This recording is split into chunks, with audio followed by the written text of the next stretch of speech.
হুসাইন আহমদ মাদানী রাহমাতুল্লাহ আলাইহি জমিসরে কও সুবহানাল্লাহ সামান্য জিকির করে আমি পানি পান করে লা ইলাহা ইল্লাল্লাহ লা ইলাহা ইল্লাল্লাহ লা ইলাহা ইল্লাল্লাহ লা ইলাহা ইল্লাল্লাহ লা ইলাহা ইল্লাল্লাহ মুহাম্মাদুর রাসূলুল্লাহ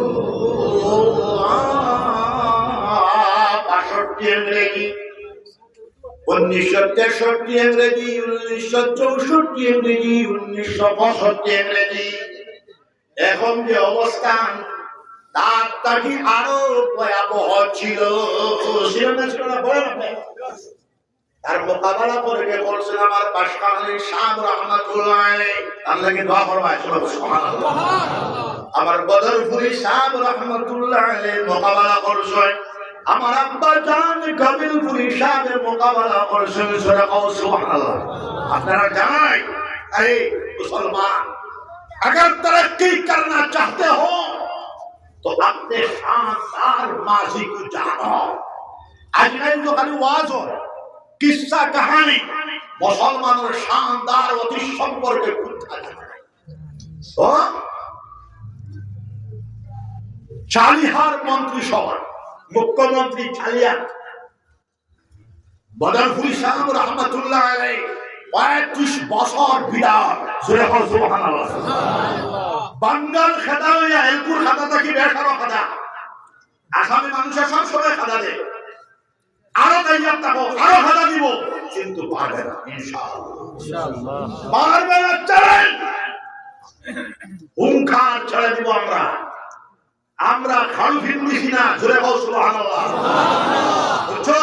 আমরা খাল তুলে যাব শান্তিপূর্ণ ভাবে গণতান্ত্রিক আন্দোলন গোটা আসাম আমরা ছড়িয়ে দেব জোরে বলেন সুবহানাল্লাহ আরম্ভ হয়ে গেছে জোরে বলেন সুবহানাল্লাহ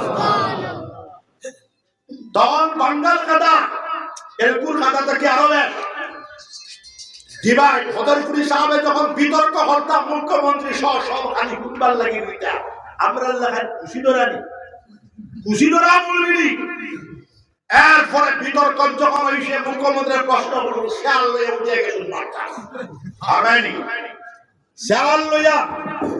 তানি পার্টির মুখ্যমন্ত্রী সুবহানাল্লাহ এরপরে বদরপুরি সাহেব রহমাতুল্লাহ আলাইহি স্যার এইভাবে তুলিয়া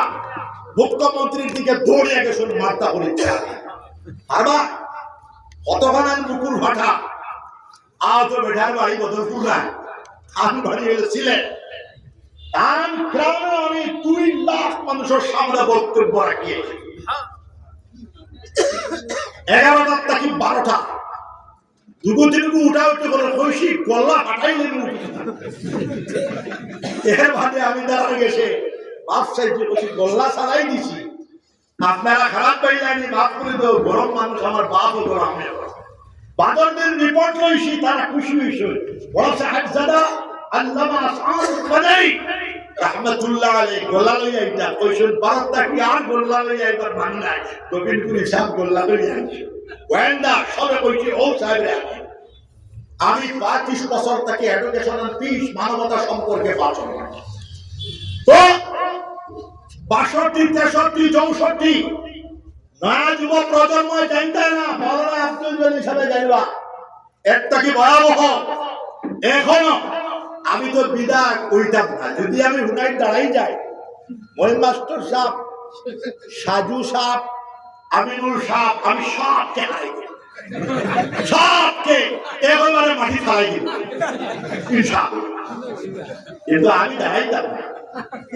এটা হইল একটা হুইয়ার খেলে দাঁড়াইতাম না দাঁড়াইবার বয়স আমার গেছে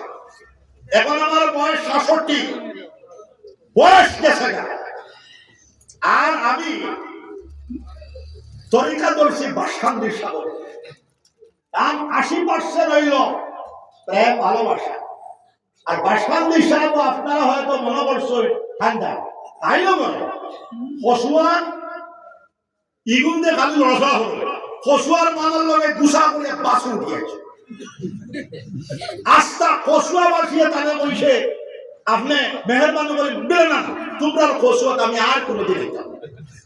আমার দেশে হাসবা বক্তৃতার শেষে গাইল খান ছড়ে আমি বললাম তোমরা আমি গালি আমার এখানে তোমরা